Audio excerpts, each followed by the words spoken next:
After another delightful flight over the Andes in a Braniff International Airways El Conquistador, we behold beautiful Buenos Aires, queen of the Rio de la Plata and capital of Argentina, the largest city in South America and the 9th largest in the world. Within the wide circle of the city that unrolls before us, over 4 million people live, work, and play, while in the much wider area of Argentina, beyond our range of vision, another 12 million do likewise, all seeking to shape a successful destiny for their country through industrial and agricultural development. About a fourth of Argentina's 16 million inhabitants live in Buenos Aires, including the Federal District and suburban areas.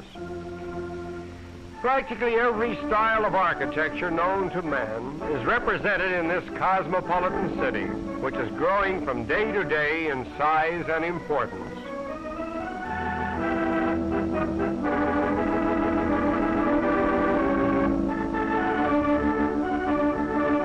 The impressive building on the left is the General Post Office, and through its gigantic portals pass the bulk of Argentina's mail. As in most of the cities of Latin America, Buenos Aires was originally laid out with a series of plazas, around which the sectional life of the city revolves. Each plaza has a series of streets which lead into it like spokes in the hub of a wheel, as illustrated here in the Plaza de República.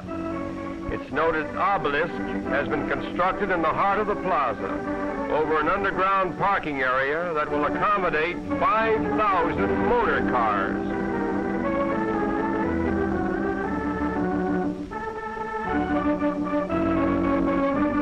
Although there are numerous shopping centers throughout Buenos Aires, where the usual assortment of cosmopolitan goods may be purchased, the most popular of them all appears to be the old Calle Florida, also regarded as the most famous shopping street in all of South America.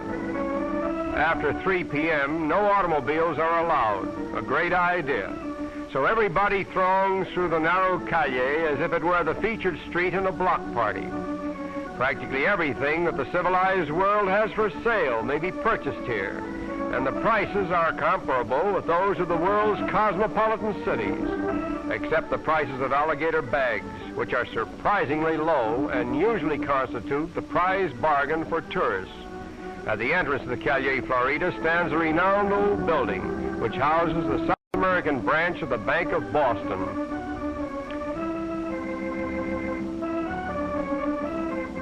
This is the Plaza Hotel, one of the largest and best of the city's many fine hotels, where one may enjoy the best of modern accommodations and unusually good cuisine.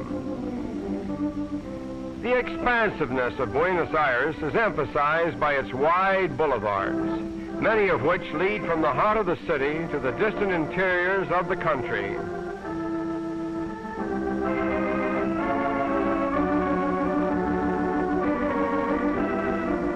Although traffic gets a little congested at times, as in most of the world's metropolitan areas, numerous parks provide the wide open spaces for the city of good airs, and foremost among the park diversions is sailboat racing.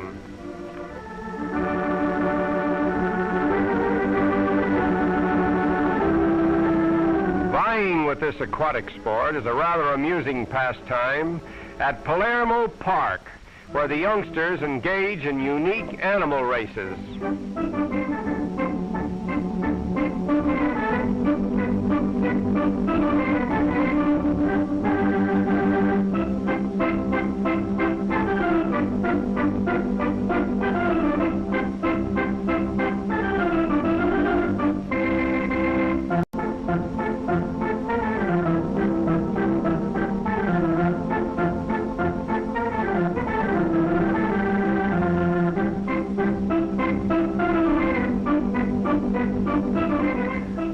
Buenos Aires boasts of having the world's largest man-made swimming pool, and it is designed to accommodate 100,000 bathers. Facilities are also being provided for yachts and hydroplanes.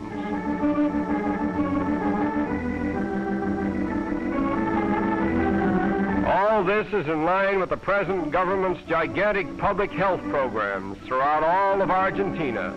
Compulsory education and good health hand in hand, and the authorities responsible for both have spared nothing in the development of their plans. The ideal way to go sightseeing in Buenos Aires is in an open carriage from which one may behold colorful park vistas, interesting monuments, and life in general, all in the open, in tune with the clop-clop of the horse's hoofs as he trots along the course of his daily run.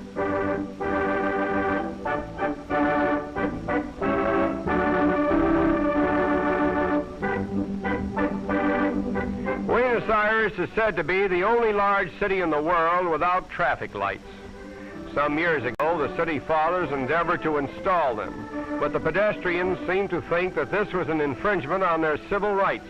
So the law of the lights surrendered to the wishes of the people, who still cross the streets whenever or wherever they choose, and heaven help the driver of a vehicle who claims right-of-way over them.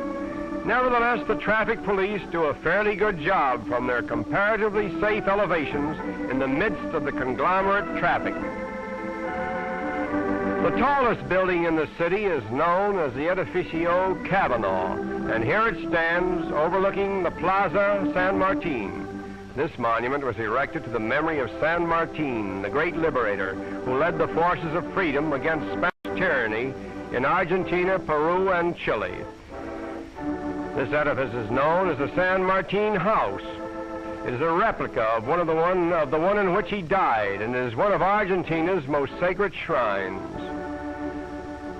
Another monument to a great leader is that of Pedro de Mendoza, the old Spanish conquistador, through whose efforts the city of Buenos Aires was founded and settled in the year of 1535.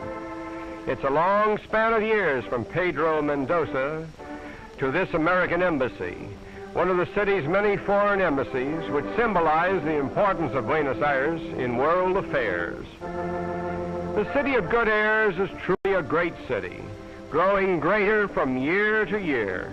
And it is with this thought that we say, farewell to beautiful Buenos Aires. And for those who would visit Argentina and other interesting countries of Latin America, we recommend a flight on the El Conquistador of Braniff International Airways. Nothing finer between the Americas.